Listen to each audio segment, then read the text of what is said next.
mas o que eu quero saber é sobre o nó das contas públicas. Esse nó é em 2027 para evitar recessão. Vai ser difícil de desatar, né, meu amigo? Boa tarde para você. Boa tarde, Diego, Dani e Carla. Prazer estar aqui com vocês.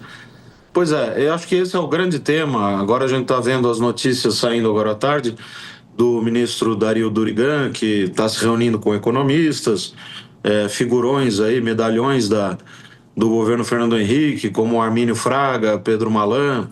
Então, essa movimentação já sinaliza que a questão fiscal, de fato, entrou no radar do governo, obviamente da oposição também. Você vê que os assessores do senador Flávio também têm falado muito do ajuste fiscal, da dívida pública e tudo mais, e não sem razão, porque a dívida, de fato, está num nível bastante elevado e crescente. É uma trajetória preocupante. Esse nível de endividamento é superior à média dos países em desenvolvimento, grupo no qual o Brasil se insere, e nesse cenário, as taxas de juros que estão sendo requeridas pelo mercado para financiar a dívida pública estão em patamares muito altos. Você vê, por exemplo, os títulos indexados à inflação, as NTN-Bs, os juros reais desses títulos, para qualquer prazo, estão lá acima de 8%. Então, isso pressiona a questão fiscal. Aparentemente, o governo entendeu que o déficit que ele tem produzido nesse momento, ainda que tenha melhorado de 2023 para cá, precisa ser sanado. E aí, os economistas começam a apresentar os seus cardápios aí de possibilidades de ajuste fiscal. Só que falta combinar com os russos, né? No caso, os políticos eleitos. É verdade. E essa parte é importante, né, Carla? Fundamental. Eu acho que, eu não sei se, para aproveitar o salto, se você chegou a ver algumas declarações sobre as propostas, né, de ajuste fiscais, de ajuste fiscal. Ontem a gente entrevistou a Daniela Marques aqui, que é do Flávio, ela fala de vários cortes, mas não fala exatamente aonde, além das despesas obrigatórias. O que dá para a gente olhar para as pessoas falarem, olha, o que eles estão prometendo é factível? Há promessas factíveis do que você já viu desses candidatos, eu salto? Ou ainda as promessas ficam naquele âmbito, vamos cortar, vamos ver aonde depois? Eu acho que está indo por aí, eu não sei se você tem a mesma impressão, queria ver se não há um milagre para cortar as contas públicas, né, que se possa prometer. Pois é, todo tipo de medida que a gente possa discutir, tem alguém que vai sair perdendo, né? Então, por exemplo, as vinculações. Muito se fala das vinculações. A Daniela Marques, inclusive, era braço direito do ministro Paulo Guedes durante um bom tempo lá no Ministério da Economia, na época do governo Bolsonaro. Ela tem uma experiência, né, nisso, na relação com o Congresso. E uma das PECs do ministro Paulo Guedes à época era a PEC da desvinculação. Ele chamava lá de DDD, né? Desvinculação, desindexação. O terceiro D eu não me lembro o que era, talvez a Dani se lembre.